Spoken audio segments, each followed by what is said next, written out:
Good morning बच्चों। आज हम आपको पाठ 1 व्याकरण के शेष बचे हुए प्रश्नों का पूरा उत्तर लिखवा करके इस चैप्टर को आज समाप्त कर देंगे। आपका नेक्स्ट प्रश्न उत्तर है बोली किसे कहते हैं। बोली के बारे में आपको बता दे, एक कहावत प्रसिद्ध है, कोस कोस पर बदले पानी, 4 कोस पर वाणी। यानी बोली एक ऐसी है जो इसका क्षेत्र जो है वो सीमित होता है और वो अपने सीमित क्षेत्र में ही बोली जाती है। तो सीमित क्षेत्र में बोली जाने वाली भाषा के स्थानीय रूप को ही हम बोली कहते हैं। बोली में प्रायः साहित्य की रचना नहीं होती है। ये हो गई आपकी बोली किसे कहते हैं। नेक्स्ट प्रश्न आपका आता है, भाषा और बोली में क्या अंतर है। बोली और भाषा में निम्नलिखित अंतर है।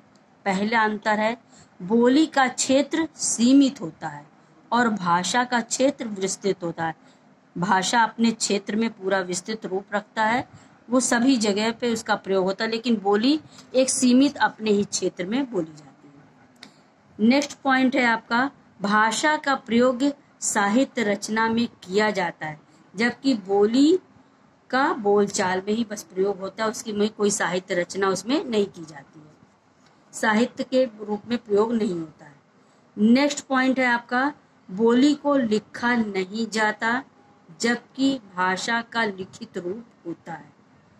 बोली को लिखा नहीं जाता जबकि भाषा का अपना एक लिखित रूप होता है। नेक्स्ट पॉइंट है आपका, भाषा सर्वमान्य होती है, बोली को विशेष क्षेत्र में ही बोला जाता है। सर्वमान्य मतलब सभी जगह उसकी मान्यता होती है, लेकिन बोली की अपने ही क्षेत्र में होती है, वहीं बोला जाता है।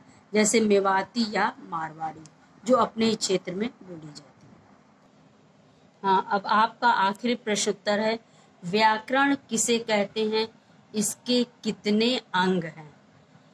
व्याकरण के बारे में आप पहले भी पढ़ चुके हैं कि व्याकरण एक ऐसा शास्त्र है जो वर्णों, शब्दों और वाक्यों को शुद्ध ज्ञान एवं प्रयोग सिखाता है। जो हमें शुद्ध रूप से लिखना, पढ़ना, जानना, सब कुछ जो हमें शुद्धता के साथ बताता है, वही हमारा व्याकरण कहलाता है। व्याकरण किसी भी भाषा को शुद्धतम रूप में प्रस्तुत करने का प्रयास करता है। वो किसी भी भाषा का हो, व्याकरण जो है शुद्ध रूप से हर एक शब्द को, हर वाक्य को पहुंचाने का, लिखने का, बताने का प्रयास शुद्धतम रूप में करता है।